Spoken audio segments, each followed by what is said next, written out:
हुबली तशद्दुद मामले में बड़ी खबर, वसीम पठान गिरफ्तार हो चुके हैं। वसीम पठान के तरफ से सरेंडर करने की खबर आ रही है। वसीम पठान ने आज सुबह एक वीडियो जारी करके कहा था कि वो सरेंडर करने वाले हैं। उन्होंने कोई गलती नहीं की है, वो लोगों को समझाने की कोशिश कर रहे थे, लेकिन मीडिया में उन्हें गलत प्रोपेगेंडा के तौर पर फंसाया जा रहा है। उन्होंने कहा कि उनके खिलाफ साजिश की जा रही है। आखिरकार उन्होंने सरेंडर करने का फैसला किया, आज सरेंडर हो चुके हैं। पुलिस ने उन्हें हिरासत में ले लिया है। देखिए किस तरह से इस वक्त वो पुलिस की वैन से पुलिस की हिरासत में हैं और उन्हें police old Hubli police station में दाखिल करते हुए देखे जा सकते हैं।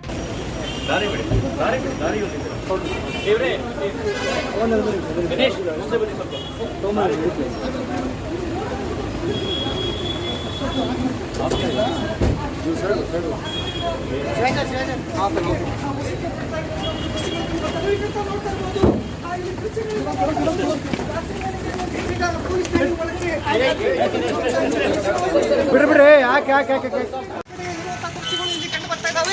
ಈಗ ಸದ್ಯಕ್ಕೆ ಪೊಲೀಸ್ ಠಾಣೆ ಒಳಗಡೆ ನಿಂತಿದ್ದಾರೆ. ಆ ವಸೀಮನ ಒಂದು ಕಾರ್ ಏನಂತಿದ್ರೆ ಈಗ ಬಂದಿರೋ ಕಂಡು ಬರ್ತಾ ಇದ್ದಾವೆ. ಈಗ ಸದ್ಯ ಏನಂತ ಹಳೆ ಹುಬ್ಬಳ್ಳಿ ಠಾಣೆಗೆ ಆ ಒಂದು